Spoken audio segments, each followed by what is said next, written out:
মেঘলা কি হয়েছে তোর কেন কি হয়েছে? মেঘলার বাপ, মেঘলার বাপ বাইর হ একটু।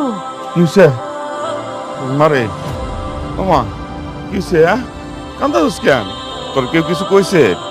আরে বাবারে ক কি হইছে? জামাইরে ফোন দিমু?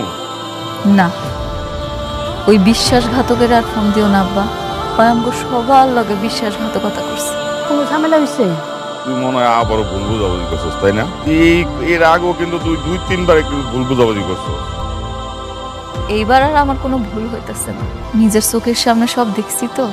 আচ্ছা তোমগো কোনোদিন মনে হয় নাই রাতারাতি এত বড় লোক হয়ে গেল কেমনে হয়েছে? কেমনে? ওই বড় লোক মায়েরে বিয়া করছে, বড় লোক মায়েরে বিয়া করে আজকে সে কোটিপতি হয়েছে।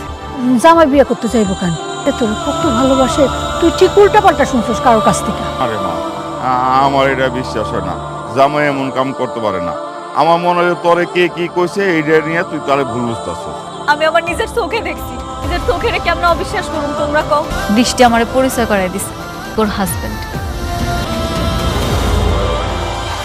আমার লোকে প্রতারণা করছে, ও একটা প্রতারক।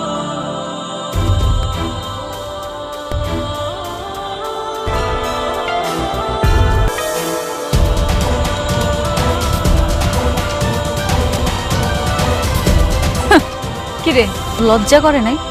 মুখ নিয়ে হেনাইছস, বিশ্বাসঘাতক প্রতারক। মেঘলা চুপ করতে। তুমি বলো তো এগুলা এসব কি কইতেছে? মেঘলা কইতাছে তুমি নাকি আরেকটা বিয়ে করছো। আমি অবশ্য বিশ্বাস করি নাই। কেহা এটা তো হইতে পারে না যে তুমি আরেকটা বিয়ে করছো, তাই না? এটি তো সত্যি, তুমি বিয়ে করো নাই। কিরে কথা কাজ না কেন? তুই ভুল কইতাছিস। কও যে তুই বড়লোক হওয়ার জন্য বড়লোক মায়ের বিয়া করছ নাই। কিরে স্বার্থপর কথা কাজ না কেন? মেঘলা মিথ্যা কিছু বলছে না। মিথ্যা কইতাছে না মানে? হ্যাঁ, আমি আরেকটা বিয়ে করেছি, কিন্তু কেন বিয়েটা করেছি সেটাই আমি আপনাদেরকে বলতে এসেছি। কি বললা তুমি? আমার মায়ের রাইকে তুমি আরেকটা বিয়ে করছো? আমরা তোমার এত বিশ্বাস করতাম, তুমি আমার মায়ের কপালটা পুরাই দিলা। বাবা মা, আমি কেন বিয়েটা করেছি আপনারা আমার সব কথাটা শুনুন। আমার সব কথা শুনে যদি মনে হয় আপনারা আমাকে শাস্তি দিবেন, আমি মাথা পেতে নিব, আমি কিচ্ছু বলবো না। তোর মতো মিথ্যাবাদীর আর কোনো কথা শোনা লাগবে না। দিতাম না। তুই প্রতারণা করছিস, তুই এখান থেকে চলে যা। যা প্লিজ তুমি আমার কথাটা বোঝার চেষ্টা করো, তুমি আমাকে একটা সুযোগ দাও, আমি তোমাকে সব কিছু বলতে চাই। আর আমি কি শুনবো? তুই আমার কি কইছিলি? যত বড় লোকই হয়ে যাস তুই এখানেই থাকবি। 7টা দিনও পার হইল না, ঠিকই কোটিপতির মায়ের বিয়া করে ফেলাইলি। আমি বাধ্য হয়ে বিয়েটা করেছি।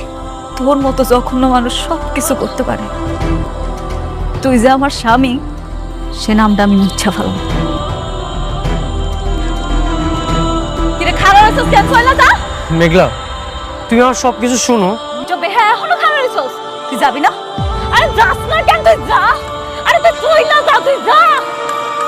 ছেলে তুই যাবি না। ওরে আমি আজকে মেঘলা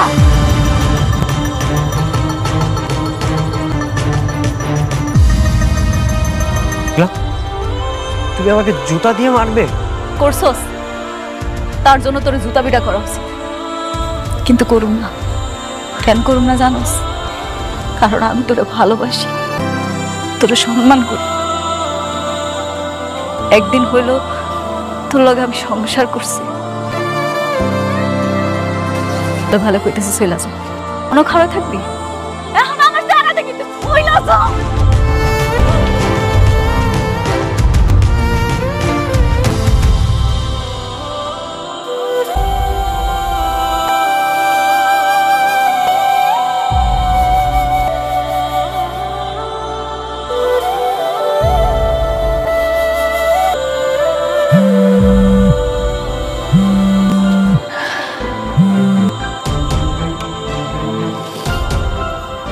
হ্যালো মেঘলা, তুমি আজকে এভাবে হঠাৎ করে চলে গেলে কেন?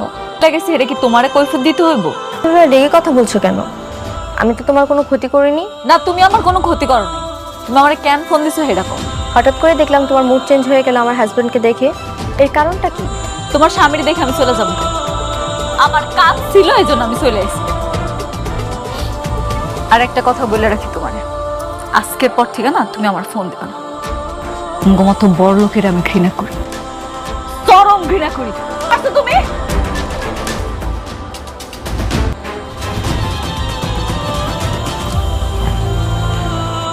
কার সাথে কথা বলছিলে? মেঘলার সঙ্গে কে যে এসেছিল, জিজ্ঞেস করলাম হঠাৎ করে ও চলে গেল কেন। ও, আর কি বললো? বললো সে কোনো কৈফিয়ত দিতে পারবে না, আর যেন তাকে কল না করি। আর কিছু বলেনি? বলেছে সে নাকি আমাদের মতো কোটিপতিকে ঘৃণা করে, কিন্তু এত রাগ কিসের?